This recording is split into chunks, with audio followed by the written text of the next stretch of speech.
believe in miracles and anything can happen.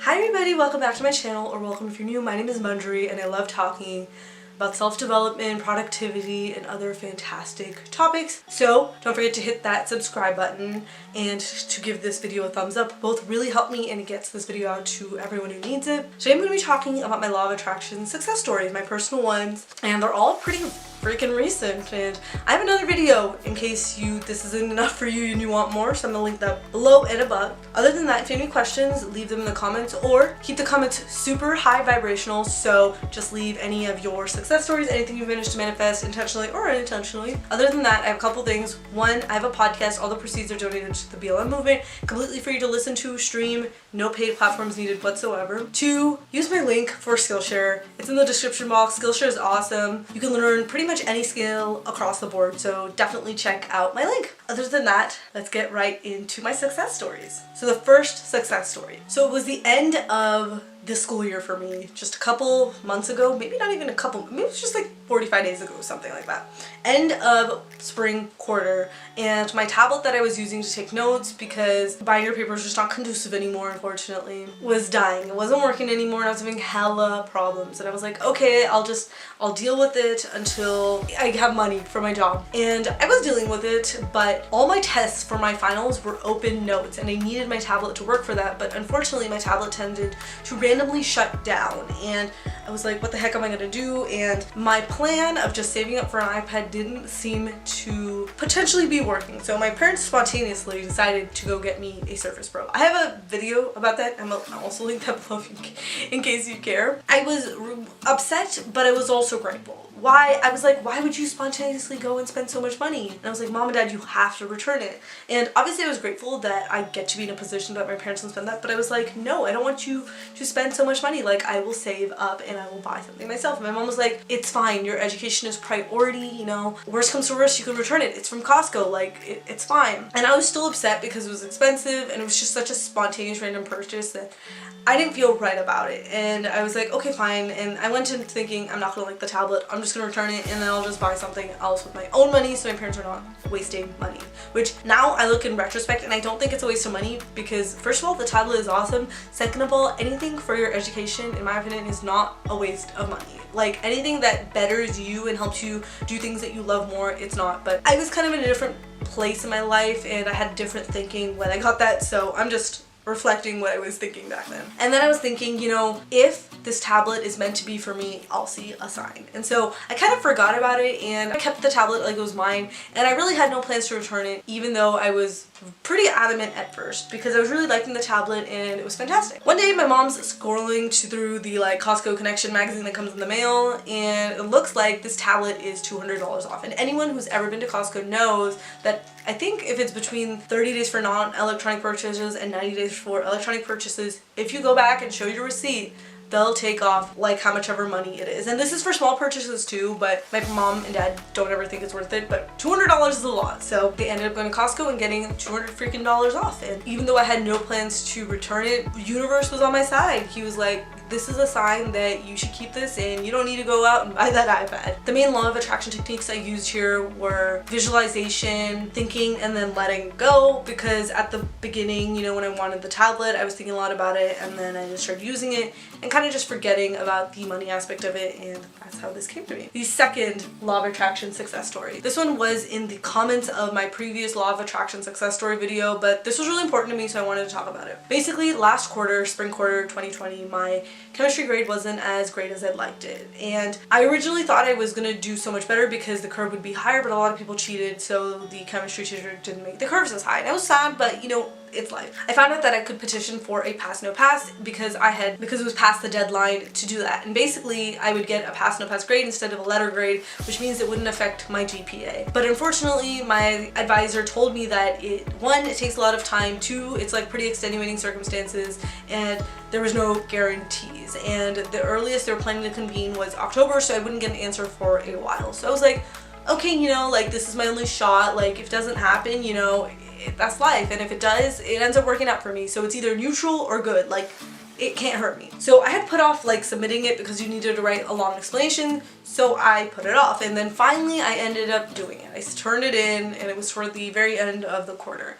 And the day after I submitted it, my friend sent me a screenshot of an email, and she was like, oh my god, and I'm like, what's the big deal? We read the email, and it turns out that they've made the process for getting approved for pass, no pass easy. So any class that anyone who's in academically good standing at the university wants, if they want to change it to pass, no pass, and they do the petition, they're like guaranteed to get it. And luckily I'm in good standing, so it ended up really working out for me. For this one, I did some visualization, but very minimally. It was mainly just scripting, and I did it like fairly often. I wish I had engaged in more letting go and stopped worrying about this so much, but yeah, mainly just scripting for that one. My third success story is mainly just these small little random things. This is mainly just visualization. So what I mean by small little things is I'll be waiting at the light and I'll think my light is next, and it'll be next. It's just small things like that. This would be like if you wanted to manifest a cup of coffee. Like, these are really small things like that. Needing, like, looking in the fridge to see if there are leftovers and being like, I'm eating the leftovers from the fridge and it's there. The small things like that, that's just like instant manifestations where it's like you're thinking about it and it's only like a few seconds away from happening. So that one's pretty nice, but not too relevant. But once you start changing your thinking to be, it's there, I have it, it's already there, that's when all of these things start coming true. My fourth success story is how I managed to find a roommate for fall 2020. Essentially, our old plan was to have 4 of us rooming together at Davis. And unfortunately, one of our friends, she left after fall 2020 for winter quarter and spring quarter to take care of her grandpa, and she lives in Hawaii. So she decided that she would come back in fall 2020 to rejoin. And we were like, yay, yay. So we let her on her lease. We were like, yes, you should room with us, that's great.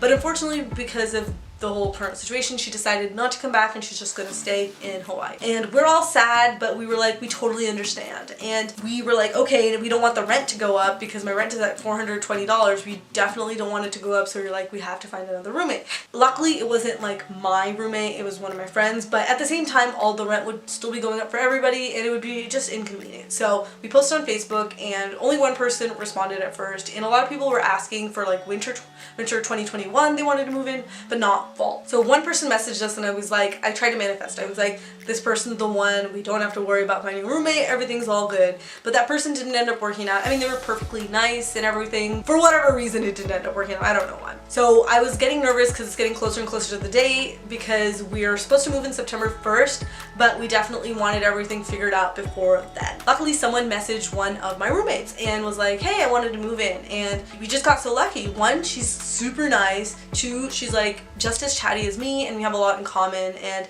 I'm not saying the other roommate was a bad person by any means, but I think things end up working out for a reason. She's awesome. I get along super well with her and I'm really excited to get closer and closer with her when we live together. Like I said, I just think these things happen for a reason. This one, I did script quite a bit. I mean, when I said things like I have the perfect roommate, everything works out with the roommate situation, I thought I was manifesting the first roommate staying, but it turned out that the first roommate wasn't right for us and the second roommate was, so that in hindsight thing, and it's super cool to think about. But yeah, I did scripting for that one. Number 5, unemployment money.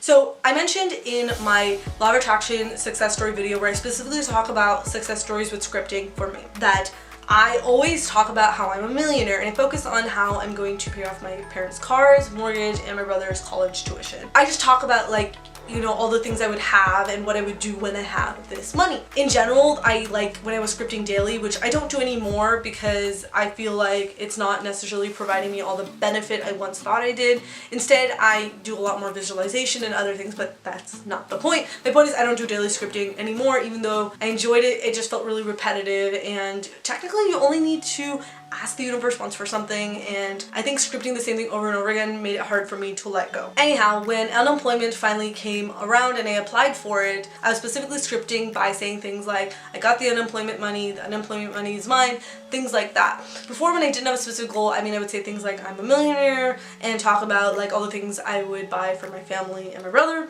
But once I had the goal in mind, I focused on that and I ended up getting it. And guys, the money I got from that is way more than I get paid ever from any of my minimum wage jobs, so like totally worth it. Like, it all works out for a reason, I'm telling you. And like I said, this one was scripting. Number 6. This one is getting an explanation from somebody who ghosted me and an awesome resolution. So I had a friend and she basically stopped responding to me, and at first I was extremely worried because I knew she had a tough home situation and I was worried something might have happened to her, and I was just incredibly worried, and I had like messaged her and I was like super worried, but she also lives in another country, so there really wasn't much I could do, so I contacted her in as many ways as I could. And once I realized she was posting on social media, I realized everything was fine. She wasn't unsafe by any means. But I was like upset because I didn't understand what was wrong, if there was miscommunication, whatever. And so I had scripted about like everything working out, you know, there was a resolution, I got my answer, I figured out what was wrong, everything was good. She ended up messaging me. She was like, we ended up figuring out what exactly went wrong, where the miscommunications were.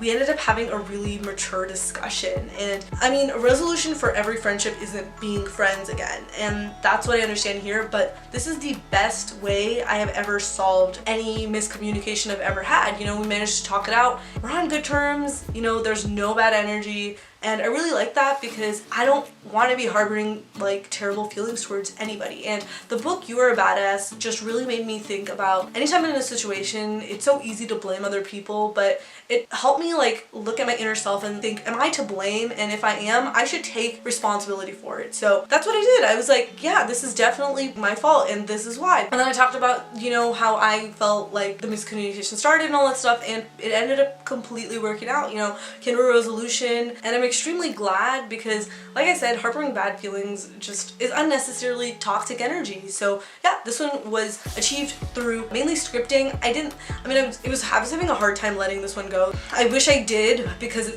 I did spend a lot of my brain energy and thinking on it, but you know, it is what it is. You know, you're worried about a friend, it happens. My last success story is my industrial piercing. If you don't know what an industrial piercing is, it's this bar here, and it's technically 2 piercings, but when I was 14, I had watched Arrow for the first time, and I don't remember her real name. I think it's like Emily and she's British, but Felicity's actor has an industrial piercing. I saw it in her ear and I wanted it so freaking bad. I would like look at her ear, and she doesn't have the same jewelry as me. She had like one curled like this, like one, like a U and another U here, but I thought it was the coolest thing in the world. I wanted it so bad, and I imagined myself like I would touch my ear and feel like I had it. I would not stop thinking about it at age 14. Yeah, I was just obsessed with that, and I was like, I wanted it, and I never got it because before turning 18, because just to get a second lobe piercing, I had to battle my parents. My parents would not let me get my nose pierced, and none of that, and my mom, to be honest. I remember it was such a battle even to get the second lobe piercing, and I got it like a few months before turning 17 because I had to battle with her for like years. Like I asked her when I was 13 and she was like, she was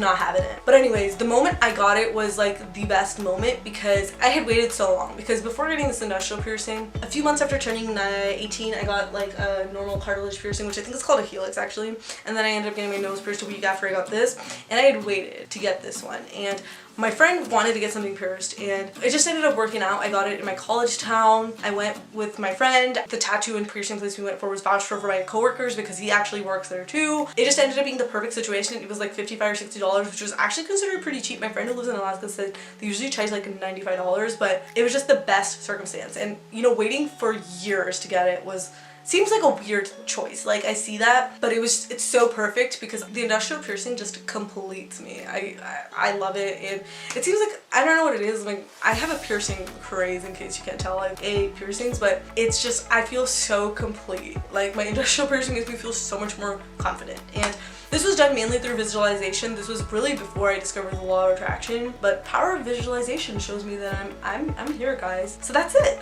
These are my law of attraction success stories. Thank you so much for watching. If you enjoyed, don't forget to give this video a thumbs up and subscribe to my YouTube channel. I would really appreciate it, and it definitely helps me out. Other than that, like I've mentioned, I have a podcast. All the proceeds go to the BLM movement, and it's completely free to listen to. You guys can DM me any questions on Instagram or leave them in the comments. Use my link for 2 months of free Skillshare. And other than that, that's all I got. Have a great day, everybody. Bye!